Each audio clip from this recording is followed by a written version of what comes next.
కావాలనే మీ కలను నెరవేర్చుకోండి. సంప్రదించండి హెగ్డే ఫెర్టిలిటీ, హైదరాబాద్, తెలంగాణ.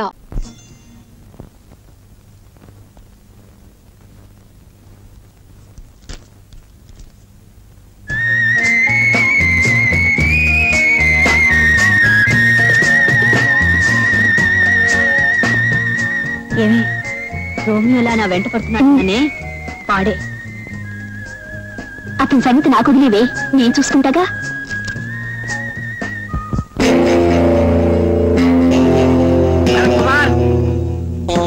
భరత్ కుమార్ ఎవరు? ఎరా భరత్ కుమార్ అంటే నువ్వేనా? నేనే. ఏం చేస్తుంటావు? అమ్మాయిల వెంట పడుతుంటాడు. చాలా కరెక్ట్. నీకెలా తెలుసు? అంత మగాడివా? మా పేటలో అమ్మాయిలు వెంట పడితే మక్కలు ఎరగనంటాం.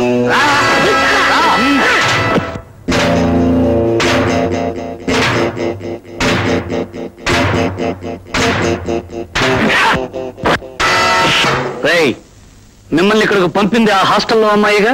మిమ్మల్ని ప్రాణాలతో విడిచిపెట్టాలంటే ఆ అమ్మాయి దగ్గరికి వెళ్ళి నన్ను బాగా కొట్టారని, తలకు దెబ్బ తగిలి నేను హాస్పిటల్లో జాయిన్ అయ్యానని చెప్పండి. అమ్మాయి గారు, అమ్మాయి గారు,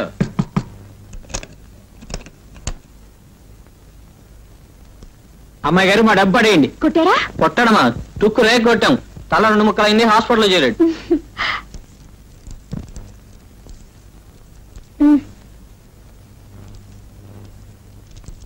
పదండ్రా. ఏమిటిదంతా?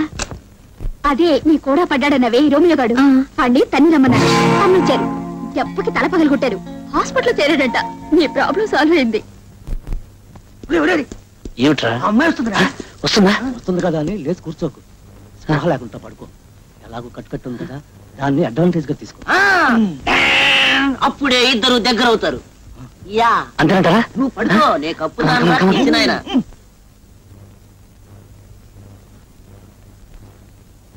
రైట్, డిస్టర్బ్ చేయడానికి వీల్లేదు. పదండ్రా. డాక్టర్ గారు ఏమన్నారు? ఏమంటారు? ఇప్పుడు 24 గంటలైంది. ఇంకో 24 గంటల వరకు డాక్టర్ ఏమీ చెప్పలేమన్నారు. మొట్టమొదటి 24 గంటల్లో లేస్తే లేచినట్టు, తర్వాత 24 గంటల్లో లేచినా లేవనట్టేనని డాక్టర్ చెప్పారు. లేస్తాడు లేవడు, భగవంతుడికి. పోనీ వేరేదైనా పెద్ద హాస్పిటల్ మారుదామా? ఏ హాస్పిటల్ మార్చినా రోగం అదే కదండి. హాస్పిటల్ మారచ్చు, కానీ పొజిషన్ మారదు కదండి. చూడండి మేడం, వాడు ప్రేమించే అమ్మాయి గాని, పెళ్లి చేసుకోపోయే పిల్ల గాని, పసుపు కుంకాలు మంగళసూత్రాలు గట్టివైతే వాడు బ్రతుకుతాడు, లేకపోతే గోయిందా. పదండ్రా పదం.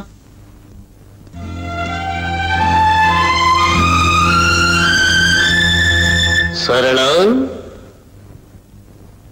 సరళ సరళ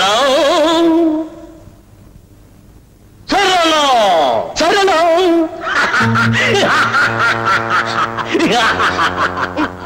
ఎవరు నువ్వు?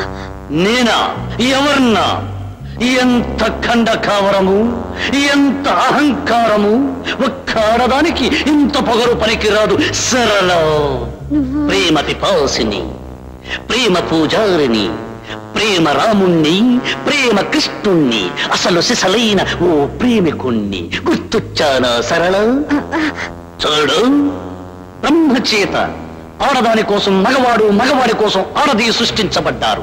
అటువంటి బ్రహ్మచేతే నువ్వు సృష్టించబడ్డావు, నేను సృష్టించబడ్డాను. ఆ బ్రహ్మే నా కోసం నిన్ను, నీ కోసం నన్ను సృష్టించాడు. అటువంటప్పుడు నేను నిన్ను ప్రేమించడం నేరమా, ఘోరమా? నేను నిన్ను ప్రేమించడం అన్యాయమా, అధర్మమా? చెప్పు. ఆగు.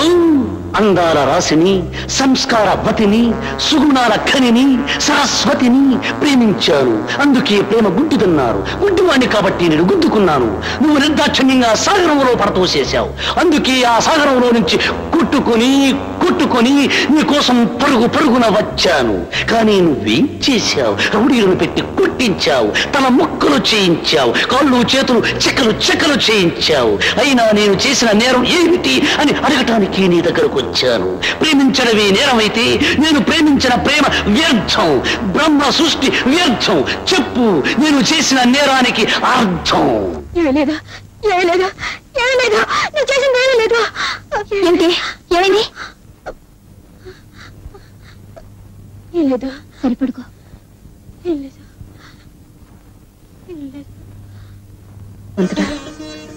తొందరగా కోలుకునేటట్టు చూడు.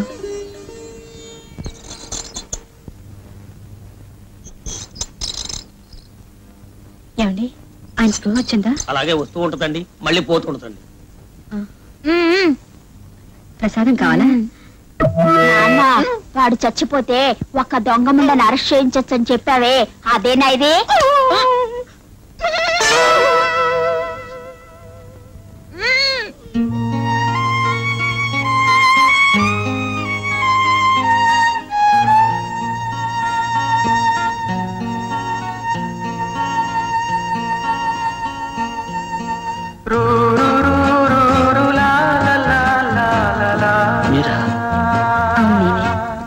నీకు స్పృహ వచ్చింది, నాకు చాలా సంతోషంగా ఉంది.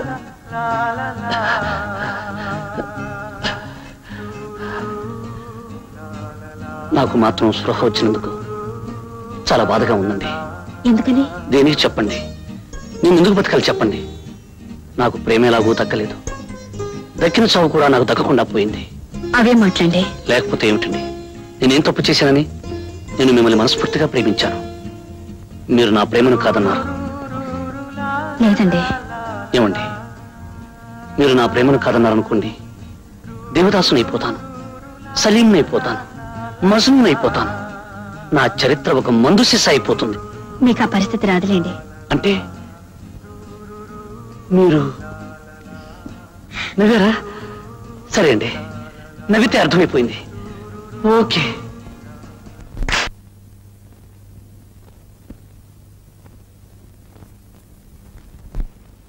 ఏమిటి సరళ ఆలోచిస్తున్నావు? సమాధానం చెప్పడానికి ఆలోచించాలిగా. ఇందులో ఆలోచించాల్సిందే ఉంది. నేను మనస్ఫూర్తిగా నిన్ను పెళ్లి చేసుకుంటానని చెప్పానుగా. మీరు చేసుకుంటానంటున్నారు, మరి మీ వాళ్ళు ఒప్పుకోవాలిగా. మా వాళ్ళ ఎవరున్నారు? నాకు అమ్మా నాన్న లేరు. అయితే మా అమ్మ నాన్నతో ఎవరు మాట్లాడతారు? నేను వచ్చి మాట్లాడతాను.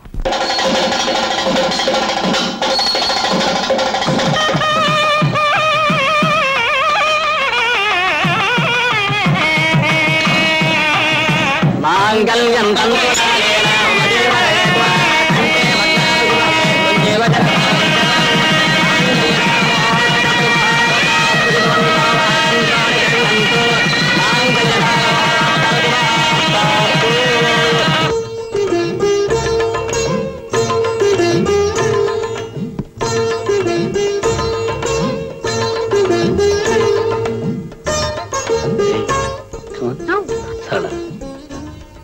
మన పెళ్లి ఇలా జరుగుతుందని, మన ఇద్దరం ఇలా కలుసుకుంటామని నువ్వు ఎప్పుడైనా అనుకున్నావా? మొదటిసారి కలిసినప్పుడు అనుకోలేదు, కారణం మీరు గుడ్డివారు కనుక. రెండోసారి కలిసినప్పుడు అనుకున్నాను కటకటాల్లో కలుసుకోవచ్చని. మూడోసారి కలిసినప్పుడు ఇదేదో జిడ్డు అనుకున్నాను. నాలుగోసారి కలిసినప్పుడు సుత్తి అనుకున్నాను.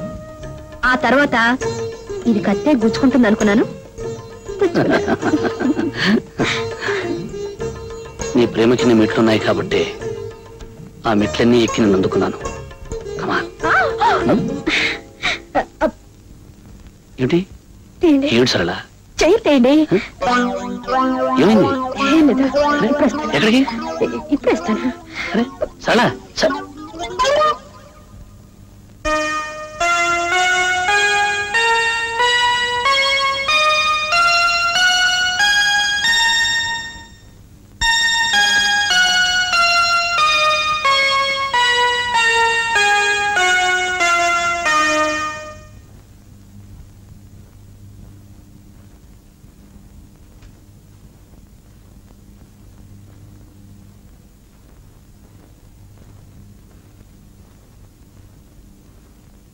ఏమండి? నాతో మాట్లాడద్దు, నాకు చాలా కోపంగా ఉంది.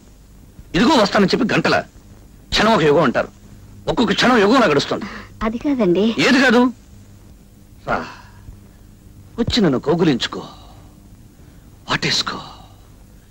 అప్పుడు గాని నాకు తనివి తీరదు. వచ్చేసి తొందరగా వచ్చి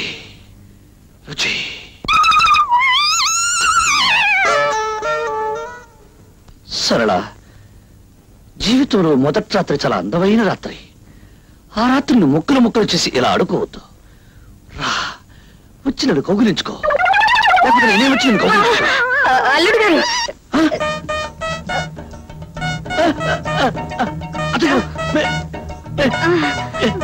ఇప్పుడు నేను అన్నవన్నీ మీరు మీరు విన్నారా? మీరు ఎందుకు వచ్చారు అత్తయ్య గారు? నేను రాలేదు బాబు, మీ మామయ్య గారు పంపించారు. మిమ్మల్ని ఎందుకు పంపించారు? అమ్మాయి ఎక్కడ? ఉండు బాబు, అమ్మాయిని పంపిస్తాను. ఏమండి, నా వల్ల కాదండి, మీరే వెళ్ళి చెప్పండి. మీరే వెళ్ళండి, అదండి.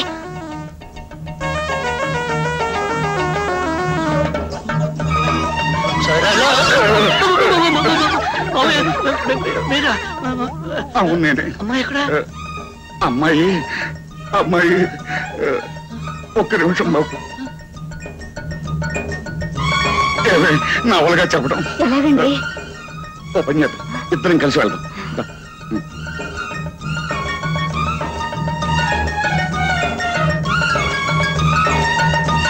బాబు ఇదేమిటండి? కూతుర్ని పంపించమంటే తల్లి వస్తుంది, తల్లి అనగా తండ్రి వస్తాడు, తల్లి తండ్రి ఇద్దరూ కలిసి వస్తారు. అసలు నాకు పెళ్లి అయిందా లేదా? ఈ రోజు నాకు శోభనం ఉందా లేదా? లేదు బాబు. ఈ విషయం చెప్పడానికి సందేహిస్తున్నాం బాబు. దేనికి? దేనికంటే నువ్వు చెప్పవే. మరి అమ్మాయి అమ్మాయికి అమ్మాయి మీరు చెప్పండి. ఆడవాళ్ళ విషయం నేనేలా చెప్పనే, నువ్వు చెప్పవే. ఆడదాన్ని అల్లుడు గారి దగ్గర నేనెలా చెప్పనండి? నువ్వు చెప్పవే. మీరు చెప్పండి. నువ్వు చెప్పవే. మీరే ఎవరో ఒకరు చెప్పండి. బాబు ఇవన్నీ 1, 2, 3 మూడు రోజుల అమ్మాయి. వద్దు, అర్థమైపోయింది, చెప్పద్దు. నాకు అర్థమైపోయింది.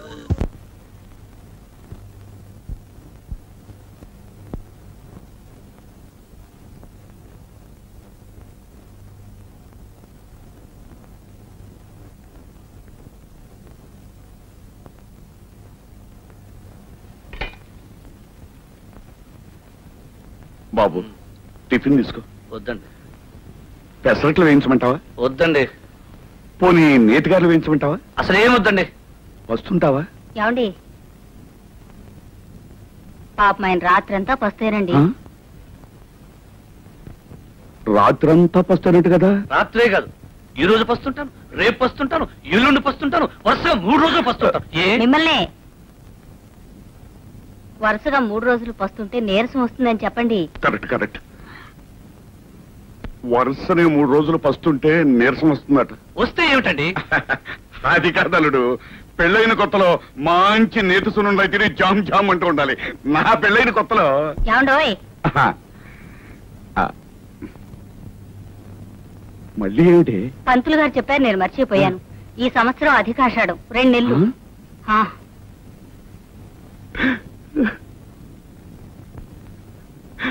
అల్లుడు, ఇప్పుడు నేను చెప్పే విషయం విని నువ్వేమి అప్సెట్ అవ్వద్దు. ఏమిటండి? అధికాషాఢం అని, అధిక శ్రావణం అని అప్పుడప్పుడు వస్తూ ఉంటాయి. ఆ అధికాషాఢం ఈ సంవత్సరమే వచ్చి పడింది అల్లుడు. అందుచేత 1 నెల కాదు, 2 నెలలు మీరిద్దరూ కలుసుకోకుండా దూరంగా ఉండాలి అల్లుడు. ఈ ఆషాఢం ఇప్పుడే రావాలా మావయ్య? అది నా పెళ్లికే రావాలా మావయ్య? నాకు ఈ ఆషాఢాలు గీషాఢాలు వద్దు. మొదట అనుకున్నట్టుగా 3 రోజులే. అల్లుడు 2 నెలలు మావయ్య. 3 కాదలుడు, 1-2 నెలలు ఓపిక పట్టు. లేదు మావయ్య, లేదలుడు, 1-2 నెలలు కాదు బాబు, దాని వల్ల అరిష్టం ఉంది.